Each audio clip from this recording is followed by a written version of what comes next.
भैया सामाजिक स्तर अब ये जान लीजिए कि महतारी गारी हमरे दई दीन, ठीक है? कोनो मतलब ना है ना साहब, जब तक इनका सस्पेंड न कराए देबे, ठीक है, तब तक मानी माना ना है।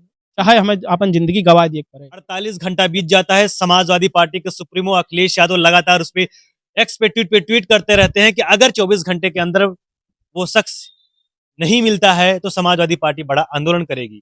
तमाम सारी चर्चा उत्तर प्रदेश में बनी हुई है, लेकिन इसी दरमियान 48 घंटे के बाद वो आदमी, वो शख्स, वो नौजवान जो समाज सेवी था, इस वक्त उनसे मुलाकात हमारी लखनऊ में हो गई है। हम उनसे बात करेंगे, उनसे जानने की कोशिश करेंगे कि आखिर मामला क्या था। नमस्कार मेरा।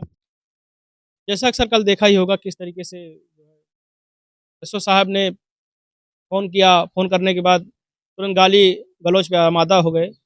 मेरा कोई कसूर नहीं था, मैं घर पे था अपने 11 बजे और मेरी पत्नी भी थी, खाना खाने जा रहा था, उसी समय इनका फ़ोन आया कि दारू बाँट रहे हो तुम? मैंने कहा नहीं सर मैं ऑन कैमरा सब चीज़ों से मुझे कोई मतलब नहीं है।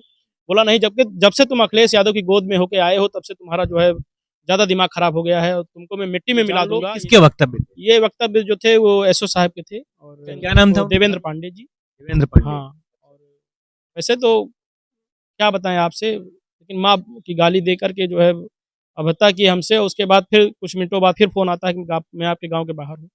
मैं जाता हूँ, उनसे मिलता हूँ, स्विफ्ट गाड़ी से थे, बिना वर्दी के थे। मैं वहाँ पहुँचता हूँ, उसके बाद गाड़ी में बैठालते हैं, मुझे फिर 3 थप्पड़ मारते हैं।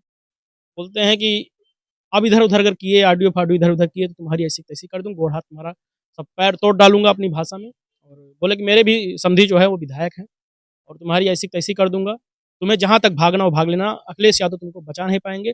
अखिलेश यादव की भी माँ का ऐसी-तैसी कर दूँगा मैं। ठीक है, अभी अच्छा, जानते अखिलेश यादव को भी गालियाँ दी। हाँ, गाली दिया और देखिए मैं इस तरीके से प्रताड़ित किया और मुझे लगता है कि सम्मान हमारा चला गया है।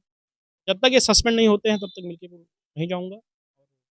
चाहे कुछ क्या भी वजह हो गई, क्या वजह हो गई कि आपको इतना ज़्यादा प्रताड़ित करने लगे? क्या रीज़न हो सकता है? आपको क्या लगता अब देखिए हम लोग जैसे निर्दल जिला पंचायत सदस्य भी हैं वहाँ से और अखिलेश भैया ने कुछ दिन पूर्व मुझे बुलाया हुआ था पार्टी कार्यालय पे, सम्मान दिया था परिवार सहित। हमारी पत्नी जिला पंचायत सदस्य है और मेरा छोटा बेटा भी आया हुआ था। सबको सम्मान देकर के लखनऊ से विदा किया था और यही सम्मान मेरे लिए समझ लें होता ना जी का जंजाल हो गया।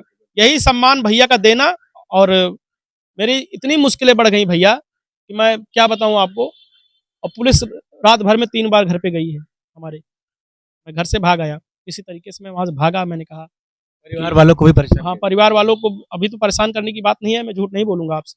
जाती है वहाँ पता करती प्रदीप यादव तो का। घर पे पुलिस जाती थी? हाँ, घर पे पुलिस जा रही है, रात में भी गई थी। लेकिन हाँ, कोई भी जैसे होता नहीं है कि कोई भी तांडव नहीं कर रहे हैं। सिर्फ़ पूछते हैं प्रदीप कहाँ है? सही है वो बताया जाएगा आपको।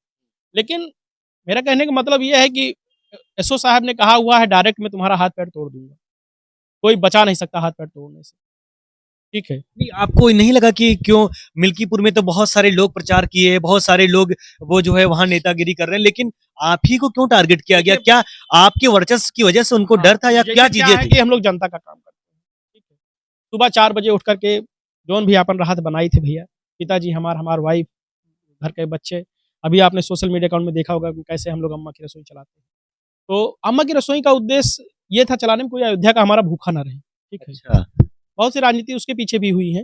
कोई अम्मा की भूख रसोई आप चलाते हैं हाँ, अयोध्या हाँ, में। निःशुल्क चलाते हैं। अच्छा, निःशुल्क। हाँ, निःशुल्क भोजन कराती है गरीब मज़दूर को, ठीक है? तो वही हम लोग अम्मा की रसोई चलाते हैं, हेलमेट देने का काम करते हैं, दूध वितरण करते हैं, सब्ज़ी वितरण करते हैं, किसी का एक्सीडेंट होता है हमारी एम्बुलेंस चलती है, ठीक इसका है? सब निःशुल्क है? हाँ, निःशुल्क है सारा कुछ। इतने सामाजिक हाँ, व्यक्ति को अगर इस तरीके से परेशान किया जाए तो आप हाँ, समझ और सकते हैं कि लोकतंत्र की किस सामाजिक तरीके से हनन। आत्महत्या कइले पड़े, लेकिन हमार सम्मान लेहे हे, फिर ज़ाहिर-सी बात आके हमें घर के बाहर बुला के मारिन, फिर हाथ-पैर तोड़े के धमकी देहे हैं, तो फिर अब बचे डरे हुए लग रहा है कि उनसे और डरे भी खतरा लग रहा है डरे आपको। नहीं, स्वाभिमान खत्म, ठीक है? अब डरे समझो भैया जब कहा थे तो ज़ाहिर-सी बात है, हाथ-पैर नहीं रहेगा तो भैया कौन पूछेगा आप बताइए? क्या लग रहा है आपके ये मांग करने से सस्पेंशन का उनका सस्पेंड हो जाएँगे? आपकी जो है माँगे जो है पूरा होगा, आपके साथ न्याय हो पाएगा कि नहीं हो पाएगा, इसको किस नज़रिए से देख रहे हैं? अब सब ईश्वर के भरोसे है। अखिलेश भैया कहीं आवर हैं लखनऊ, जब से गए तब से बहुत प्रताड़ित बहन भैया, लड़ना झेलना पड़ेगा। झेलना पड़ रहा है बताओ अच्छा खासा ये आप कैसे फिर गायब हो जाते हैं बीचों में? क्या मतलब किस लिए चले जाते हैं? क्या भैया क्यों डर एक एक सामाजिक व्यक्ति के लिए उसकी माँ की गाली देना, ये मरने से कहीं बदतर है, ठीक है? जे सुबह उठ के मज़दूरन के तई खाना बना के लेके जात हुए, ठीक है, सामाजिक स्तर खत्म करने के लिए गाली बताओ, तुम्हारी माँ की ऐसी तैसी कर दूंगा जो इस दुनिया में नहीं है, वो चीज़ खटक रहा है सर। आप खुद सोचिए, आपको मैं गाली दे दूं, आप सम्मानित सम्मान खत्म कर दिया। सम्मान बात सबसे बड़ी बात है, देखिए, ये लोकतंत्र है, लोकतंत्र में सबका अधिकार होता है, लेकिन क्या दिक्कतें आ गई, क्या मुश्किल आन पड़ी कि ऐसी समस्या में ऐसे व्यक्ति को परेशान किया जा रहा है जो सामाजिक कार्यकर्ता हो। कहा इनके द्वारा जा रहा है कि 4 बजे उठने के बाद लोगों के लिए खाना का प्रबंध कराना और एम्बुलेंस की सेवाएं भी निःशुल्क चलाते हैं शायद ये, और उसके बाद फिर जो तमाम सारी जो मूलभूत जरूरत होती है, जो वहाँ के गरीब असहाय लोग थे उनकी काफी मदद करते थे ये। हो सकता है ये भी मामला कि इनके वर्चस्व की वजह से इनको लोग जो है परेशान किया हो। तमाम सारे मुद्दे थे, तमाम सारी चीजें थे, लेकिन क्या आज के समय में लोकतंत्र में जहां एक संविधान चलता हो, लोकतंत्र चलता हो, वहां पे इस तरीके से किया जाना उचित है?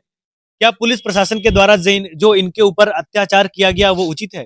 तमाम सारे मुद्दे हैं, आपको बताना है कमेंट बॉक्स में कि प्रदीप यादव के साथ न्याय हो पाएगा कि नहीं हो पाएगा। मिलने किसी नेक्स्ट वीडियो में नए खबर के साथ, तब तक के लिए देखते रहिए। बहुत बहुत धन्यवाद।